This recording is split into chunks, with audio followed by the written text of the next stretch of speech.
Tatlong mensahe pa ang inignora ni Ronabel kinaumagahan. Hindi pa niya mahamig ang sarili kung makikipag-usap pa sa lalaking malamang ay sumakit ang tiyan kakatawa sa kahalayan niyang natiklo nito. Okay lang yun, sa isip ng dalaga. At least, hindi niya rinig ang tawa ni James kung sakali. At least, hindi posible rito ang mapuntahan siya basta-basta o sorpresahin sa workplace niya nang hindi siya prepared. Hindi na niya mabilang kung ilang beses niyang pinanta siya ngayong araw na sana lamunin na lang siya ng lupa. Ang nanay naman niya kasi, hindi nakakaintindi ng privacy. Nilak na nga niya lahat-lahat ang pinto, nagawa pang maghimasok. Matanda na siya, ngunit kung tignan siya nito at ituring, tila nasa second year pa rin siya ng high school. Kinaumagahan Sabado de Gloria, closing ang sked ang dalaga sa pizza parlor. Maaga siyang pumasok. Wala pa rin sa isip at sa loob na isinang mensahe ni James. Naabutan niya si Jinky na abala sa pag-a-update ng POS. May stock delivery sila nung umaga. Asan si Jane? Tanong niya habang pilit inaabot ang may kalayuan sa kanyang biometric. Nasa loob, naka-break na, may kausap eh. Tipid na sabi ni Jinky na tinuloy ang ini-encode. Saglit sinuyod ng tingin ni Ronabel ang kapaligiran. May mga tao ngunit hindi tulad ng inaasahan niya. Marahil nasa probinsya pa ang iba o marahil nasa mga resort. Sa bagay, Biyernes Santo kahapon. Sarado ang mall na nataon naman na rest day niya. Ang aga mo naman, halos 1 hour pa oh. Balik ni Jinky sa kanya. Sasagot sana siya ngunit na-interrupt yun ng isang customer na lumapit. Nagkibit na lang ang dalaga. Tuloy-tuloy sa dulong dining nila na hindi nauukupan ng tao. 1 oras pa. Sayang naman, uupo muna siya at manonood sa TikTok ng kung ano-ano. Pabukas na siya ng phone na lumabas naman sa pinto si Jane. May kausap ito sa video call. Tumabi sa kanya. Tapos ka nang kumain? Tanong niya na tinuloy ang pagbubukas naman ng cellphone. Oo, wala namang customer ngayon. Kanina ko pa nga napapansin. Ano kaya? Mag-extend kaya tayo ng break? Kahit 30 minutes lang.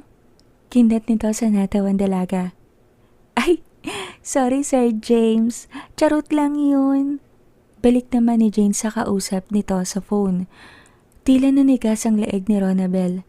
Hindi makalinga nang tumawa pa ng pagak ang nasa kabilang linya. Tila sinasadya pang binaba ni Jane ang phone sa lamesa. Sinandal sa tumbler nitong bitbit kanina.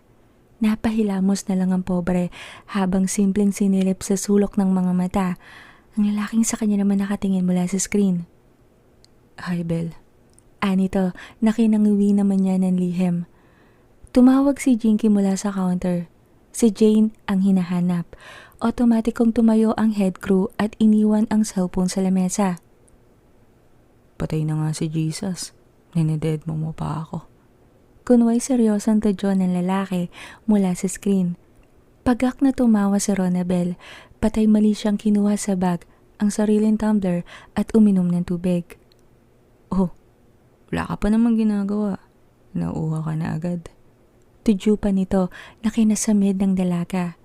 Sakalang pinayagan ni Belle na tumingin ng tuwid sa screen. Nakaupo ang lalaki. Sa lamesang nasa harap nito, naroon ang ilang platong gamit na at ilang kubyertos din. Nakapatong rin ang cellphone kung saan. Prenteng sumandal si James. Tila naniniriyang inabot ang sariling tumbler nitong bahagyang umuusok pa ang lamang inumin. Kape. Hindi kinukusay na patingin ng dalaga sa kamay nitong tila sinadyang ilapit sa kamera habang tangan ang inuminan. Napalunok si Belle. Mahirap talaga na alam ng isang tao ang kahinaan mo. Madalas, malalagay ka sa alanganin. Walang sin. Pero hindi mo naman ako binablock.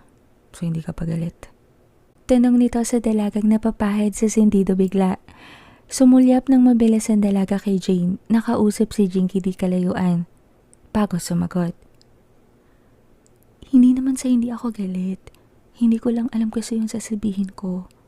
Mahina niyang bulong na matapos ilapit ng konti ang mukha sa cellphone.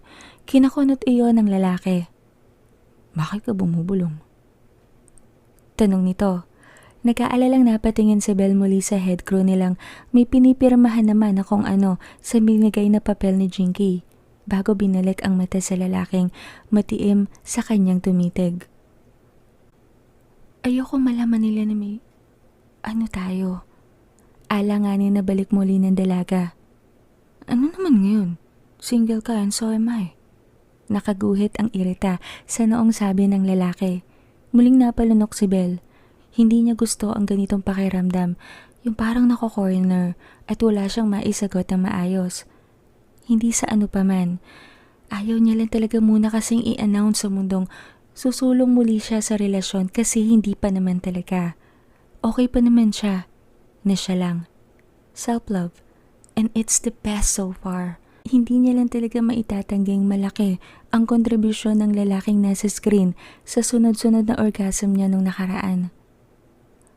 Oo, pero ayoko lang. Ayoko muna. Na malaman nilang, basta, bawal. Ayoko.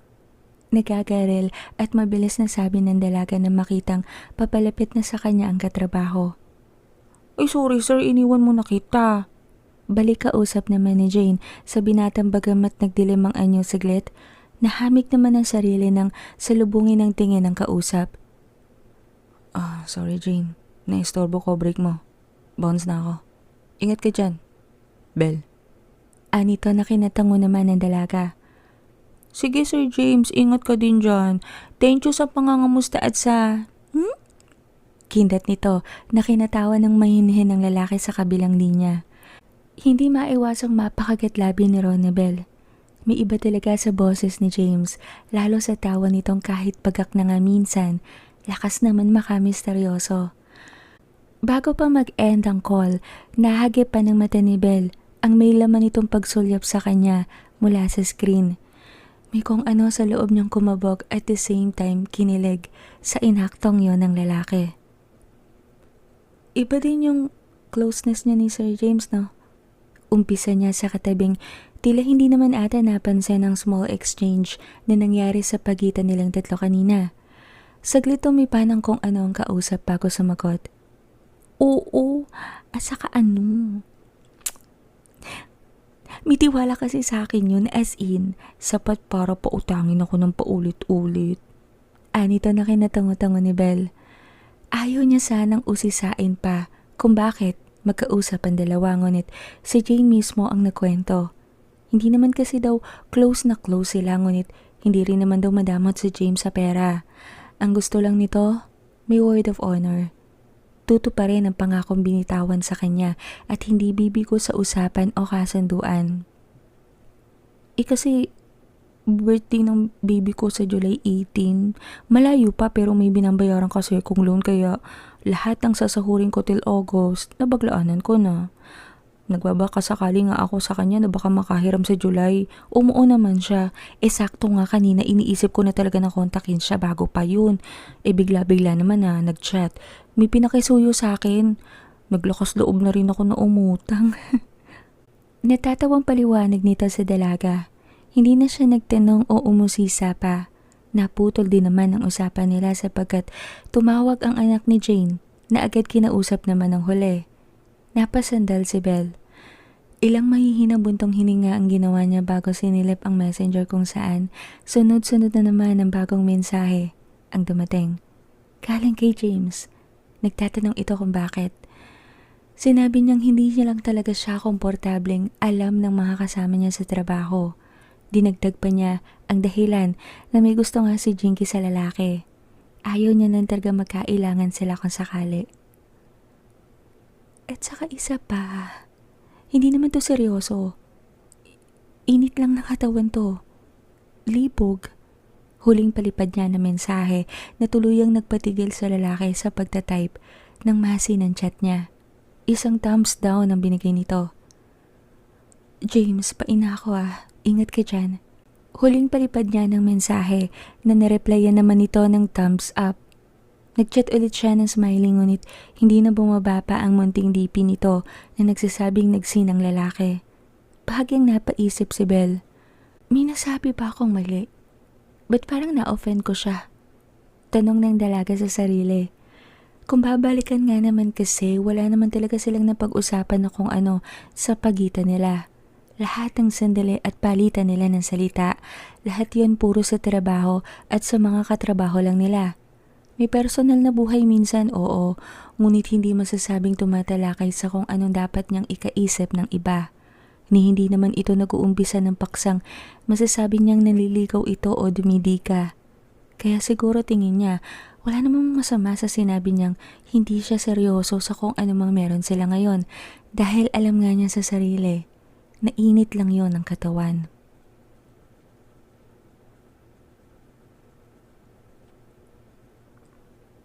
Belle, isasalang ka daw sa event ng 3 araw, payag ka ba? Tanong ni Jane sa dalaga nang pumasok na siya sa store. Anong ganap pa ganon? Tanong niya kahit nauna na siya sa pagpayag. Wala naman siyang problema kung saan siya itapon o kung saan siya ilagay ng panandalian. Ang iniisip ni Belle, magkakaroon siya ng mga experiences sa sitwasyong iyon na maaaring magamit niya sa hinaharap. Kasi, iniisip na ng mga big bosses na palawigin ang negosyo. Magkaka-franchisee na daw. Isa sa mga ways mag-i-sponsor na tayo sa mga event. Pero depending event pa rin ha. Pero yun nga, boot. Tapos magsaserve ng product. Depende din naman kung magbebenta o magsaserve lang.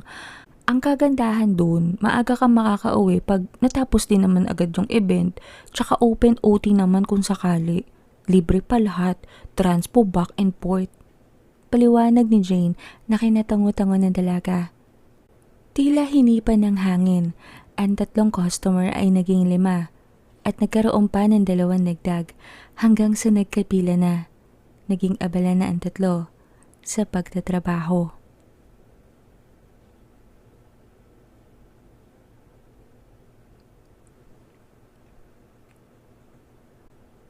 GM Ronabel, kape.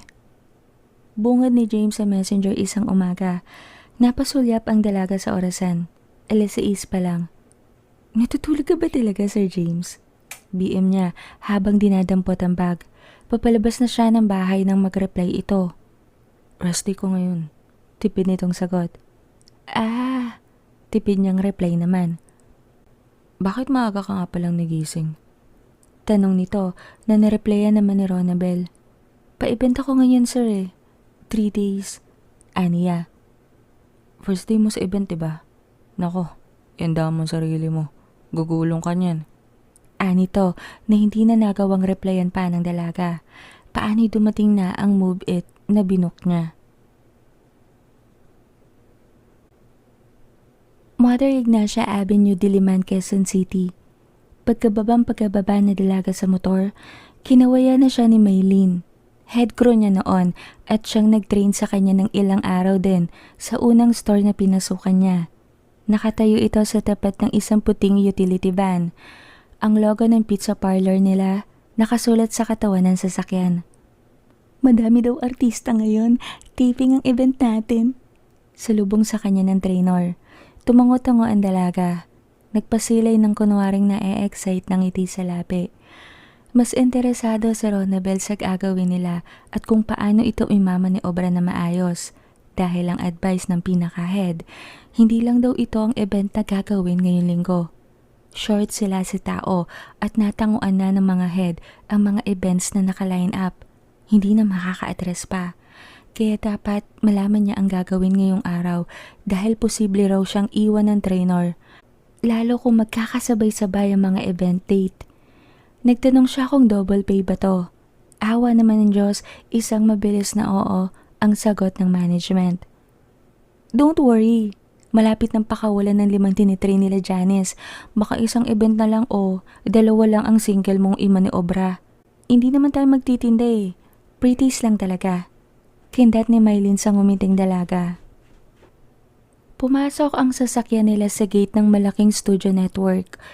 Nakita na ni Belle na may nagsiset up na ring mga food kiosk. May iba naman nakaset up na. Halo-halo. May sandwich, may ice cream, 2 kilalang brand ng pizza at isang sikat na brand ng lechong manok. Habang katabi nila ang isang pasikat na brand ng kape at milkshake naman. Ang kagandahan dito, hindi ka magugutom. Bigayan ng pagkain dito. Trade ganyan. Busog na mata mo sa mga artista, busog pa ang tiyan mo sa dami ng lapang. Kindat sa kanya ng trainer na tinutulungan siyang mag-set up ng booth. 3 pasadyang lamesa ang binaba nilang katulong ang driver na si Mang Kaloy. Ito ang bumubuhat ng mga mabibigat na gamit tulad ng gasol para sa oven nilang dala. 3 naglalakihang coolers din ang binaba nito na punong-puno ng mga tube ice kung saan maayos na nakasalansan ang mga toppings na secured naman sa kanya-kanya nilang airtight containers. 2 iced tea dispenser pa ang binaba nito na agad naman tinimplahan ng dalaga ng laman. Ang trainer niya ang nag-set up ng ilang gamit sa paggawa ng pizza. Napatingala si Ronabel sa langit na natatakpan ng hindi mabilang na naglalakihang mga tolda. Maigi na lang talaga nasa labas ang setup nila. Maayos na nakakalabas ang init ng oven nilang dala. At hindi makukulob sa mga samyo ng pagkain kanya-kanya nilang dala ngayong araw.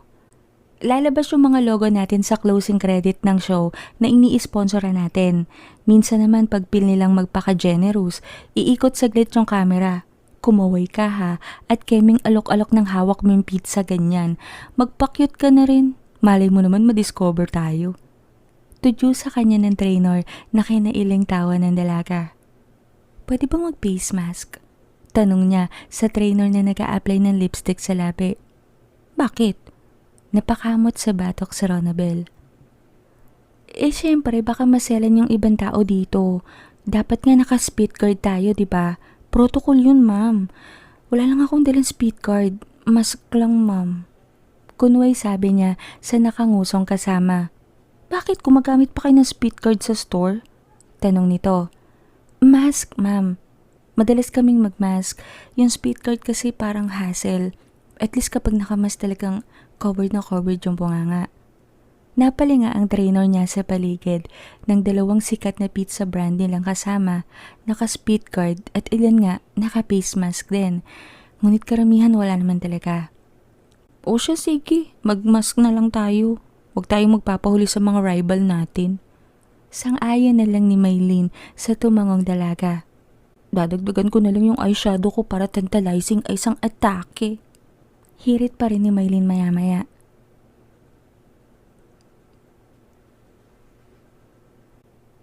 Psst. May items ka ba dyan? Bulong tanong ng isang lalaki sa naigdad na si Belle.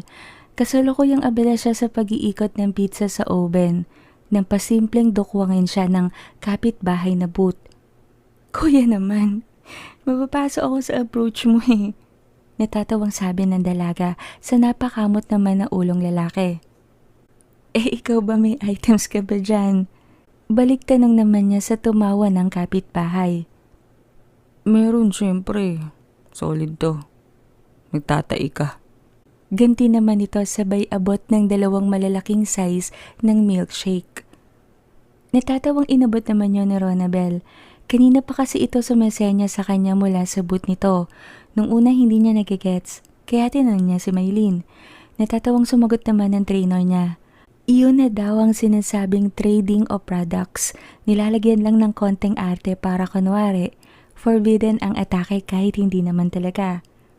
Okay lang yan, hindi nakasama sa inventory yan kasi hindi naman tayo nagbebenta. Kaya okay lang makipagpalit tayo kahit kailan. Tsaka isa pa, mababait naman yung mga yan.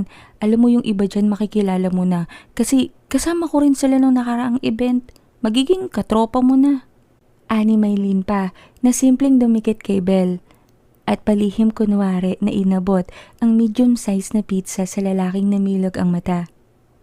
Thanks mga madam. Nice doing business with you. Anito pa bago pakwelang kumandirect palayo sa booth nila.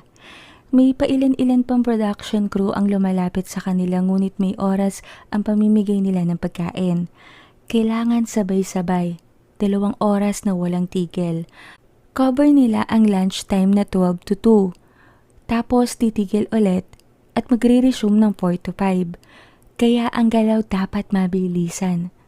Napatingin si Belle sa 10 box ng XL size na pizza niyang niluto kanina. Naka-party cut na yon, hindi the usual cut na ilalagay niya naman sa maliliit na paper plate at sasamahan naman ng 5 ounce na iced tea. 20 box ng XL size pizza ang nakatakda niyang iluto ngayong araw at ipamigay. Napaisip si Belle kung hindi kaya nila ikalugi yon. Ngunit ano bang alam niya? Sa kalakaran ng negosyo, isa pa hindi naman special ang flavor ng pizzang pinamimigay nila ngayon. Hawaiian lang at bacon and cheese. Belle, be ready ha. Hudyat ni Maylene sa tumangong dalaga bago sinipat ang orasan. Bumukas ang pinto na may kalakihang studio malapit sa kanila. Naglabasan na ang mga production crew. Iisang t-shirt ang suot ng mga ito. Nakatatak sa harapan ang logo ng show na tinitaping raw ngayong araw. Kanya-kanyang pila na sa mga booth na matatagpuan. Pumwesto si Maylene sa drinks. Siya ang naglalagay ng mga pizza sa paper plate. Alalay niya ang oven na may laman pang pizzang niluluto. Maingay, parang palengke. Kanya-kanyang sigawan, tawanan at kalokohan. Walang humpay na kwentuhan ng mga pagod na trabahador.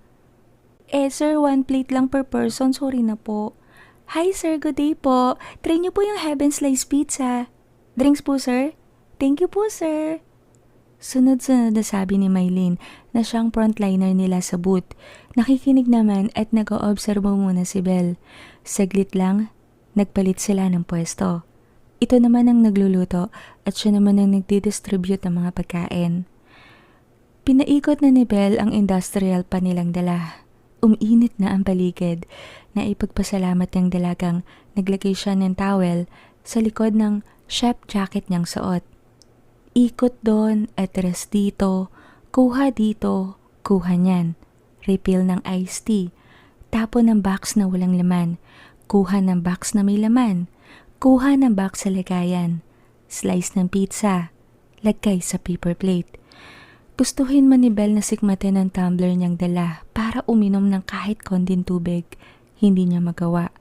Hindi niya mahinuwa kung saan galing ang bulto-bulto ng mga taong nagdatingan. Karamihan pa mga lalaki na may malalaking katawan at napakatakaw. Iilan lang ang mga babaeng nasa serban niya. Okay, time's up! Nakangiting sabi ni Maylene kay Belle bago tinuro ang timer nilang nasa taas ng pizza boxes. May ilan na humabol pa na pinagbibigyan naman talaga nila. Grabe, parang ang bilis ng 2 oras. Bahagyang hingal si Belle habang napapaupo sa monoblock chair. Huwag kang mag-alala, may ilang event naman tayo na hindi paspasan. Nagbibenta naman tayo doon. Pero hindi kita pagsusuluhin pag may involved na pera kasi masusort ka talaga. Naku, Diyos ko, mahirap mag-isa. Sagot naman ni Maylene na kinuha rin ng upuan at uminom ng milk tea nito. Sinuyod ng tingin ni Belle ang ilang sasakyan sa paligid na maayos naman na nakaparada. Hiwalay sa mga sasakyan ng tulad sa kanila. Iyang mga hindi utility van, sasakyan ng mga artista yan. Diyan talaga tayo pinapark. Pero yung iba naman ng mga production crew, yung hindi naman talaga artista at hindi naman kasama sa event, dun sa likod ng studio nakapark. Tila nahuhula ang sagot ni Maylene sa napatangong dalaga. Ilang hiyawan ang narinig ni Belle at Maylene di kalayuan na siyang kumuha ng kanilang atensyon. Mula sa pinto, gilid ng studio, lumabas ang maputi at matipunong lalaki. Agaw pansin ang kakisigan sa pananamit na pinili. Grabe! Alam mo kahit sabi nila, retokado daw yung ilong niyan, crush ko pa rin siya. Kinikilig na sabi ni Maylene na kumaway pa sa lalaking nagpalinga-linga. Binaba nito ang shades na suot at kumaway-kaway saglit. Naglabasan ng mga smartphone, nagtilian ng ilang bakla at babae. Tapos, 2 PA ang agad na bumarikada. Nanatiling nakamasid lang si Belle. Maganda sa paningin, oo. Kahit naman sino matutuwa sa taong may kagandahang anyo na taglay. Hindi niya lang talaga matagpuan ang sariling gumaya sa ibang ang katuwaan, nilalarawan o ginagawa sa paraang pagtili. at pagtatalon. Sabay tawag pa ng pangalan ng artista at magpapalipad ng papuri sa hangin. Inabot ni Belle ang sariling tumbler at uminom. Ilang tilian pa muli ang sumunod. 2 babaeng artista ang lumabas. Yung isa nagmamadali. Yung isa naman, kahit putok ang araw, pinapayungan ng isang PA. 2 PA pa ulit ang bumarikada. Kanya-kanyang dala naman ng mga gamit at makeup kit. Mingiting sinundan niya ng tingin ng kumakawiring artistang babae. Hala, ang galing. Kung anong register ng mukha niya sa TV, ganun din sa personal.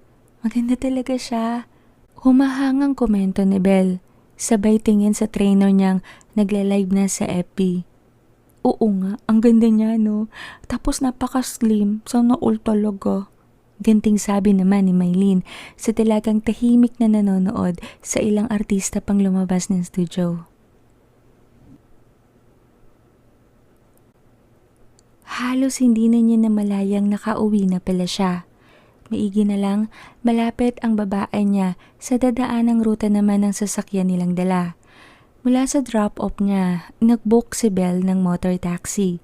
20 minutes naman ang biniyahe ng dalaga patungo sa mismong barangay nila. Hapong-hapo siya.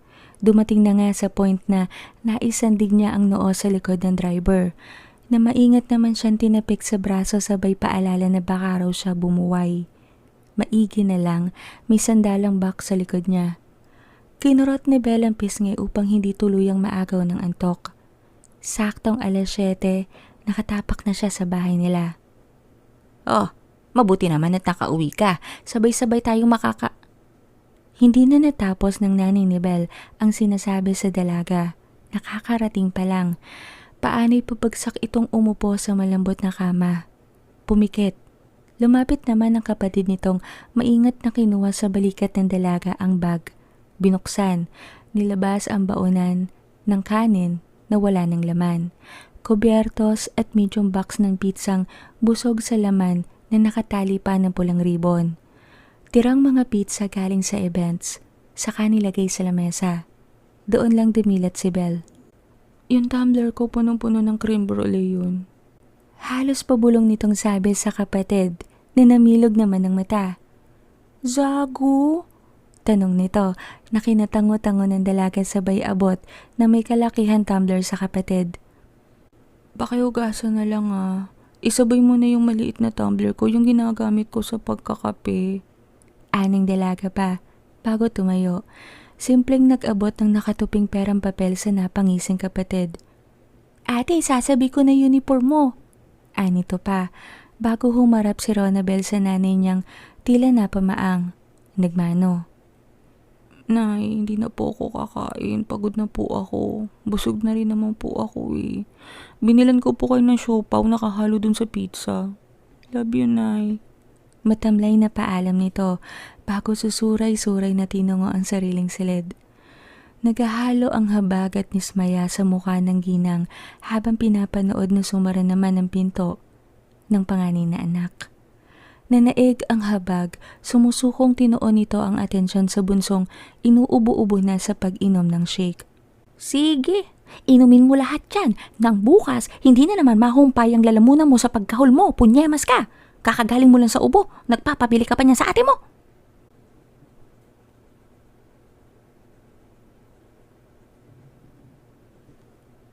Kabisado na niya kung kailan to magkakape, kung anong kulay ng extra tumbler nito para sa tubig, kung anong oras ito nagsi-short walk pagkagaling sa trabaho para raw maayos ang tulog, ma-circulate ang blood flow at makainat-inat matapos ng maghapong pag-upo-upo mula sa malambot na silyang may lamesang tambak ng paperworks, kung saan kumakain madalas.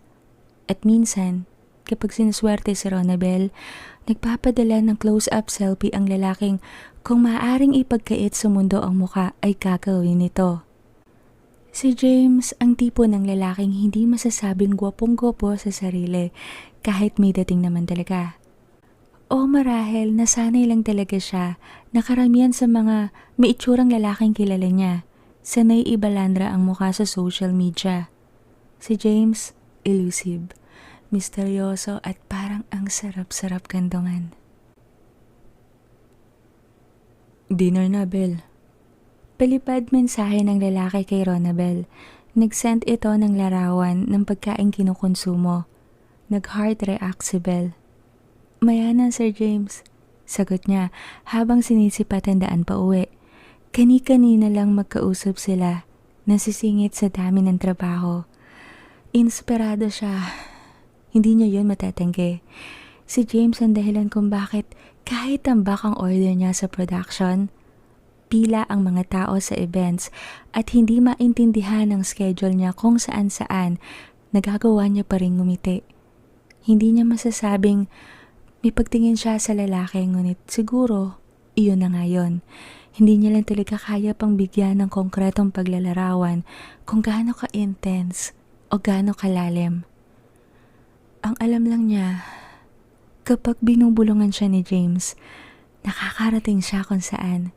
Nare-relax ang katawan, nakakaalpas ang init, solve na solve ang ovulation pace. Ang boses ni James, kapag pinartner sa paborito niyang laruan at paborito niyang sanitizer, wala na siyang mahihiling pa. Ngunit hindi naman lahat, give and give lang. Alam niya naghihintay lang si James ng tamang tiyempo kung kailan ito hihirit sa kanya. Willing naman siyang magbigay. Ayaw niya lang talaga yung pinapangunahan siya na isa sa mga nilinaw niya sa lalaki. Tagilid, oo alam niya. Ano bang magagawa? Isa yon sa mga negative niyang ugali talaga. Hindi niya maitatanggi. Hindi siya taim-timang berhen ngunit hindi naman siya basta-basta nagpapalipad ng mga larawang hindi na maaring mabawi pa. Hindi niya kilala ang lalaki ng personal at aaminin niyang may ilang alinlangan siya sa sarili, kaya hindi siya generous ng ganon-ganon lang. Sa panahong madaling masira ang reputasyon ng isang tao, kailangan hindi lang basta kalokohan ng papairalin. Dapat sigurado kang hindi ka gagaguhin ng kaulayaw mo. Kung sakali sa part niya, isa yon sa mga nilinaw niya kay James. Ano't ano man, magkasamaan man sila ng loob sa huli. O talagang kung sakaling hindi mag-work ang kung anumang namamagitan sa kanila ngayon, walang makakawala sana. Walang kakalat. Na sinang-ayunan din naman ito. Alam mo sir, minsan naiisip ko sa dami kong utang sa'yo, baka hindi kita mabayaran. Tagal mo maningil. Umpisa ni Ronabel sa paksang pagbawi ni James sa kanya. Ilang buwan na siyang sinasatisfy ng lalaki. Wala itong hinihiling na kapalit pa.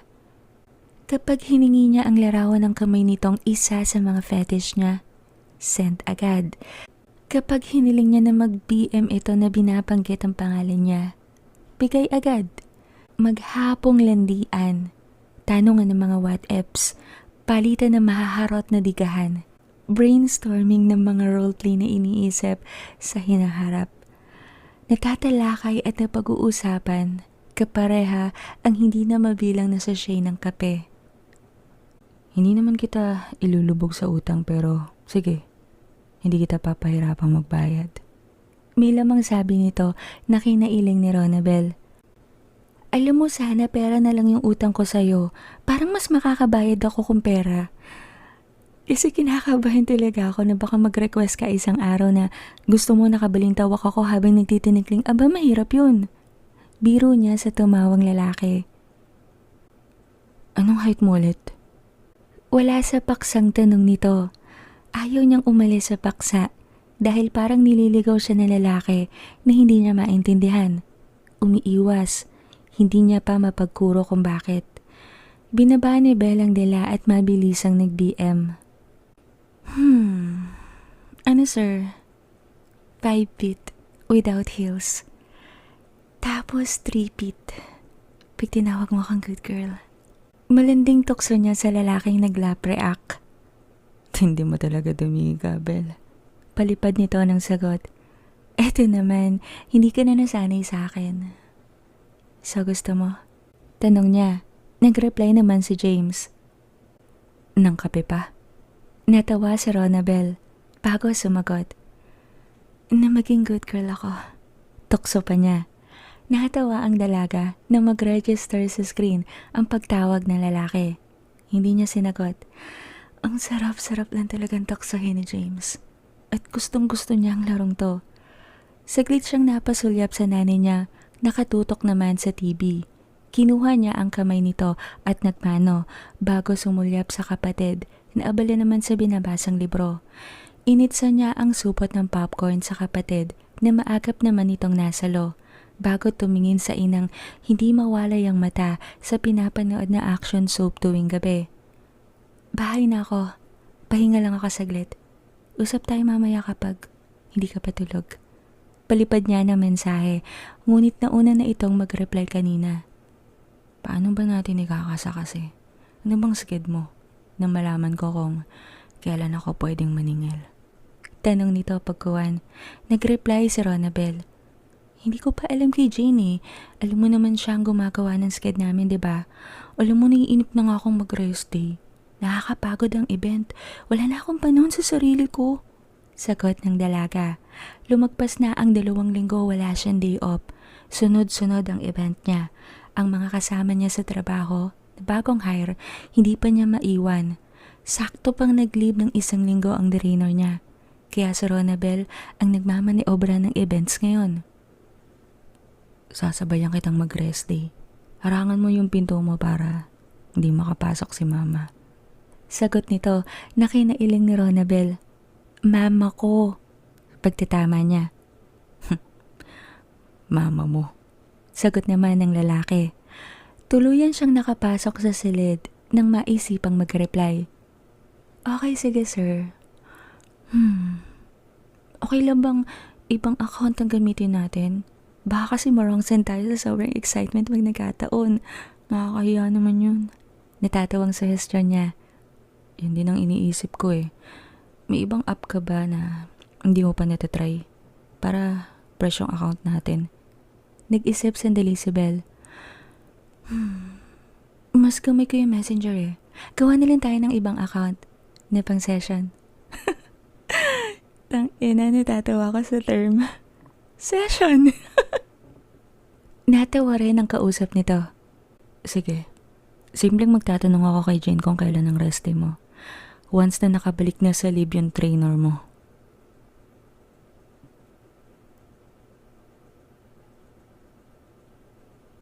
Hi sir, good news. Rest day ko bukas. Kinikilig na BM ni Ronabel isang gabi habang papauwi na siya galing event. Kahit pagod, masaya ang dalaga. Nasasabik siyang mag-day off. Halos 1 buwan siyang hindi nakakatulog na may kahabaan. Nai-imagine na niya. Isang araw na walang bangon-bangon sa malambot na kutsyon. Ibabalot ang sarili sa malamig na comforter. Lalo at paumpisa na ang tag-ulan. Isang araw na maaari siyang magtamad-tamaran at wala na masasarap pa. Nakakakalahati na siya ng biyahe na mag-online si James. Kinuha ng dalaga ang maliit na tumbler na may lamang mainit-init pang kape. Binuksan ng takip at umakmang iinom ng mapangiti sapagkat nagsina ang lalaki. At otomatikong hinart na ang message niya. Sabay sent ng larawan ng ilang bucket ng beer na wala ng laman. At ilang mga plato ng pulutan pa. Base sa background ng alak at pagkain, parang nasa commercial place si James. Resto bar. Huling mensahe nito sa kanya, 6 na oras na ang nakakaraan.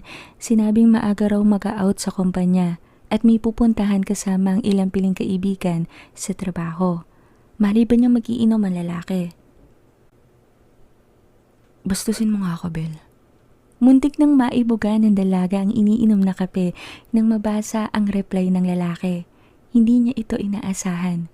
Si James, na ang tingin ng mga katrabaho niya ay man of few words at ginagalang ng bongga.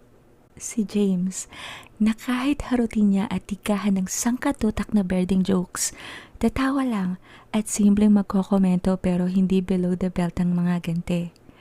Nagre-request si James na bastusin niya. Paano ba niya papastusin? Paano ba niya sisimulan? Nablangko siya bigla, pero aaminin niyang may hagod na iba ang mga salitang yan sa kanya. Ang antok niya kanina at pagod, nalusaw, napalitan ng pag-asam na hindi niya maipaliwanag. Ang tagal naman ng jeep na makarating sa destinasyon niya ngayon. Tempting, but no. Hindi kita papatulan, sir.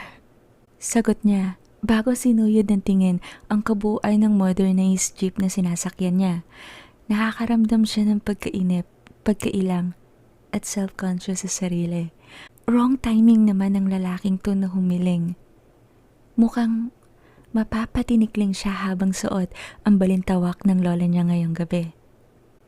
Kailan? O anong oras ka matitempel? Tanong sagot nito na kinailang tawa ng dalaga. Nagtipa siya ng mensahe. Ganyan ba yung epekto ng alak, sir? Nakakatapang. Tanong niya naman na sininlang nito. Tumigil ang pagtitipa nito ng mensahe. Bahagyang nag-alala ang dalaga. Nasa public place ang kausap niya.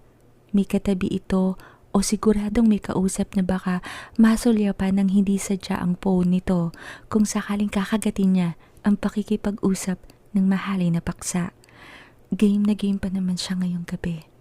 Nagpapakipot lang talaga siya dahil nga nasa biyahe pa siya ngayon. Isang maiksing video ang pinadala nitong sagot. Ilang bakit na wala na talagang laman. Nagkalat na ang bote ng beer. Isang kasama nito, nakapikit na. May dalawang nag-uusap. May isang nagsa-cellphone. Isang unipormadong lalaki ang lumapit. Dala ang bill marahil.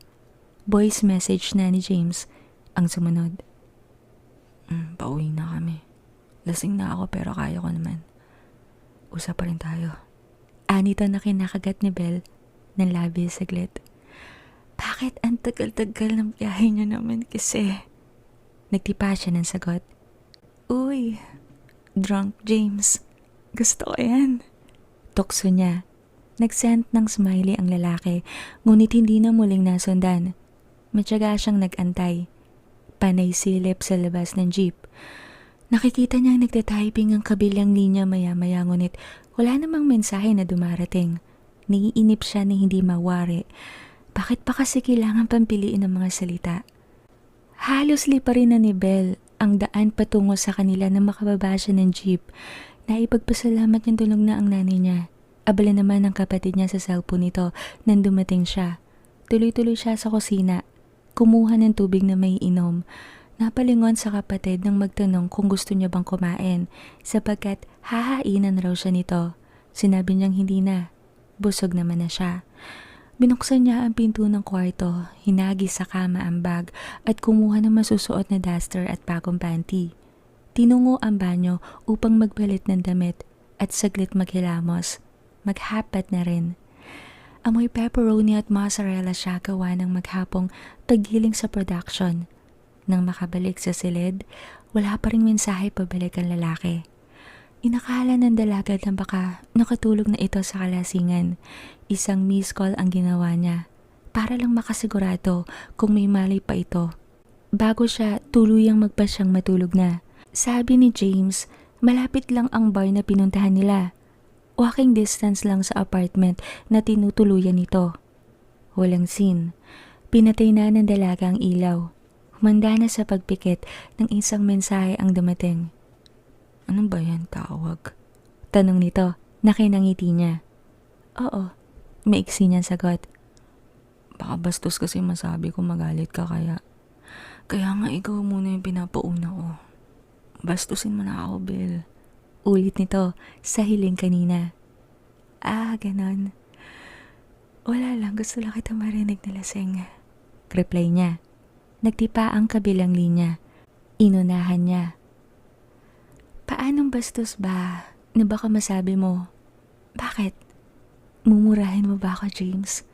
Kasi kung oo, tang inalandian mo Patol niya agad na sininang kausap.